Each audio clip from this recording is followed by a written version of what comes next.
cyclisme. L'incertitude sur le cas de Chris Froome pollue le départ du Giro. Juste à peine d'Urigne TT recon.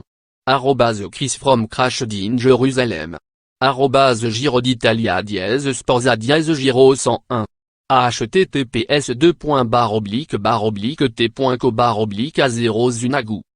Les organisateurs du Tour d'Italie, qui viennent du monde de la presse, savent qu'il n'y a pas de mauvaise publicité et accueillent avec bonheur les journalistes bien plus nombreux qu'à l'habitude, attirés par la coagulation de polémiques départ en Israël, présence conjuguée de Lance Armstrong. Il enregistre des émissions pour son podcast, et de Chris Froome.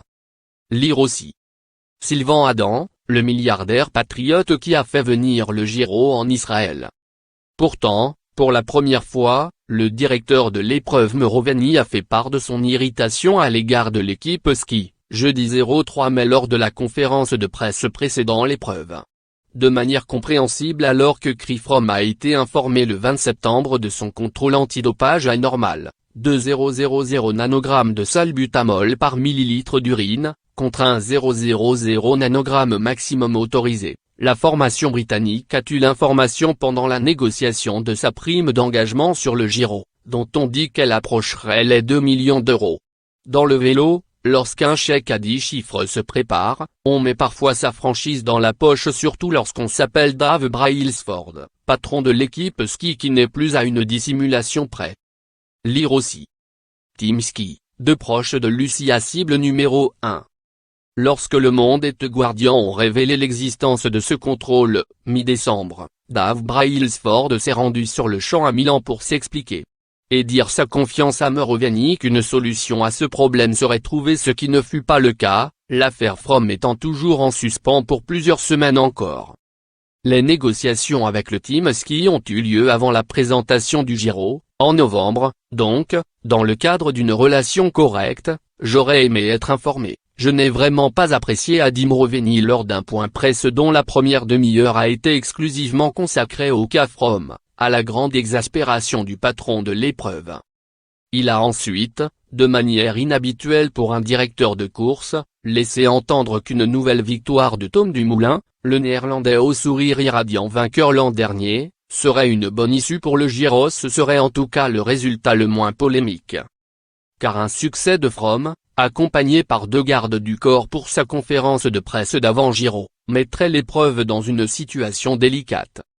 Le cas du Britannique n'est pas loin d'être désespéré, toutes ses explications initiales sur le taux élevé de salbutamol ayant été épuisées. Sa pléthorique équipe de défense entend désormais contester la validité scientifique du test de détection du salbutamol, où la limite fixée à 1,000 nanogrammes.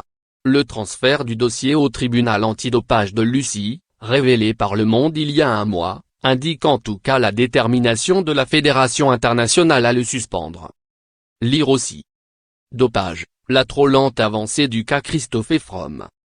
En cas de suspension, Chris Froome perdra-t-il ses résultats du Giro? Les organisateurs espèrent que ce ne sera pas le cas et ont créé la stupeur, jeudi, en déclarant que le président de l'UCI, Union cycliste internationale, David Lappartient lui avait promis que Chris Froome resterait quoi qu'il en soit au palmarès du Giro en cas de victoire.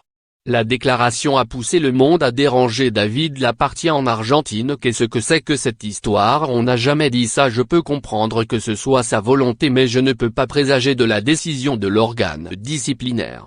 J'ai parlé à Meroveni la veille de Milan-San Remo, en mars, et depuis, je n'ai pas eu de coup de fil avec lui. Il n'y a aucun engagement de ma part. Lire aussi. Le président de l'UCI souhaite que Froome soit suspendu par son équipe. Jusqu'à présent, le président français de l'UCI s'en est toujours tenu à une lecture stricte du Code mondial antidopage.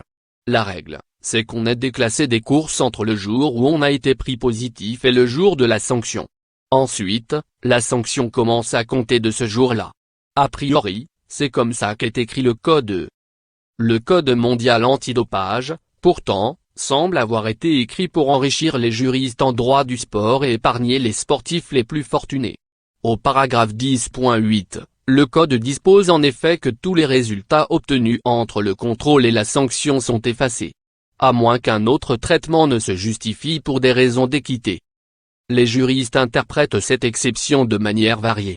Ainsi le tribunal arbitral du sport, TA, a-t-il privé le cycliste Alberto Contador de ses succès obtenus durant le traitement de son contrôle positif au clenbuterol, dont le Tour d'Italie 2011. C'est d'où la fermeté des organisateurs aujourd'hui. Dans plusieurs autres cas où l'infraction était moins grave, il a pris la décision inverse. La juriste suisse Marjolaine Viret, membre de la commission antidopage de l'UCI, estime dans son livre Évidence un antidoping at intersection of science et l'OAC Press, 2016, que les résultats ne devraient pas être annulés dans un cas où le sportif a pu prouver n'avoir commis aucune faute ou négligence significative. Les conseils de CRIFROM seront-ils suffisamment adroits pour en convaincre le tribunal antidopage voire, en cas d'appel, l'OTA? Au-delà de la pollution de ce départ israélien, le cas Froome risque de poser un problème plus sportif durant 3 semaines. Dans l'hypothèse où le Britannique se révélerait au-dessus du lot, faudra-t-il courir contre lui pour gagner le Giro ou, au contraire, jouer la deuxième place dans l'hypothèse vraisemblable où il le perdrait ensuite sur tapis vert? Pour toutes ces raisons, le peloton estime, dans sa grande majorité, que Froome aurait dû se passer de venir à Jérusalem. Et c'est à l'aune de ce ressentiment vis-à-vis du Team Ski qu'il faudra, sans doute, analyser certaines décisions tactiques dans les 3 semaines à venir.